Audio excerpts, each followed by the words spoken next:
एक बार की बात है। एक लड़का एक बुजुर्ग बाबा के पास जाता है। वो लड़का अपनी जिंदगी में बहुत परेशान था।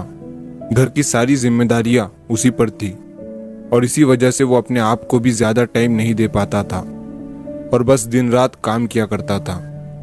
वो उसके दोस्तों और उसके फैमिली वालों को भी टाइम नहीं दे पाता था।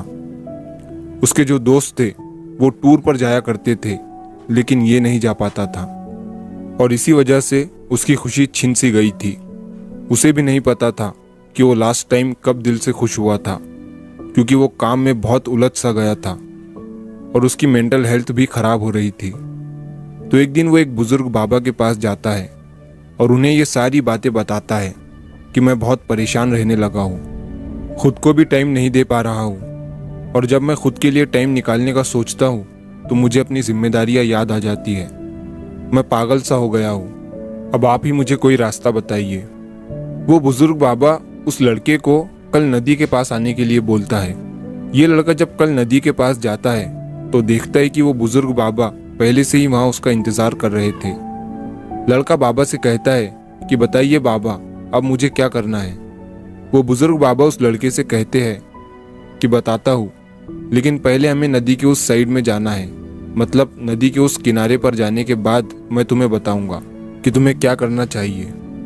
लड़के को उनकी बात समझ नहीं आई कि नदी के उस किनारे पर जाने के बाद ही क्यों बताना है, लेकिन फिर भी लड़के ने बाबा से कहा कि चलिए फिर हम नदी पार करके नदी के उस किनारे पर चले जाते हैं। तभी बाबा ने उससे कहा कि ऐसे नहीं, हम उस किनारे पर तब जाएंगे जब इस नदी का पूरा पानी सूख जाएगा, जब इस नदी की जमीन दिखनी शुरू हो जाएंगी, तब हम दोनों इस नदी में से चलते हुए नदी को पार करके उस साइड में जाएंगे। लड़के ने बाबा की तरफ देखते हुए कहा कि बाबा, आप ये क्या बोल रहे हो? जब इस नदी का सारा पानी सूख जाएगा तब हम ये नदी पार करके उस साइड में जाएंगे, तो शायद ऐसा कभी नहीं होगा और हम उस साइड में जा ही नहीं पाएंगे। ये बात बोलते हुए वो लड़का समझ गया कि बाबा उसे क्या कहना चाहते हैं। बाबा ने उसकी तरफ देखा और मुस्कुराते हुए कहा कि यही चीज मैं तुम्हें समझाना चाहता हूँ कि तुम भी अपनी जिंदगी में ये सोच रहे हो कि जब मेरी सारी जिम्मेदारियां खत्म हो जाएंगी तब मैं अपनी जिंदगी में एंजॉय करूंगा, तब अपने आप को टाइम दूंगा, तब मैं मजे करूंगा।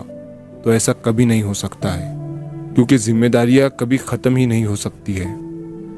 अब वो लड़का क्लियर तरीके से समझ गया था कि चाहे अमीर आदमी हो या गरीब, सबके ऊपर कुछ ना कुछ जिम्मेदारियां है और वो उन्हीं जिम्मेदारियों में से कुछ टाइम निकाल कर एंजॉय कर लेते हैं और इसे ही जिंदगी कहते हैं। दोस्तों, इस कहानी से हमें ये सीख मिलती है कि जिंदगी बहुत छोटी है और टाइम बहुत फास्ट। तो अपनी जिंदगी के हर मोमेंट को एंजॉय करो, नहीं तो टाइम निकल जाएगा।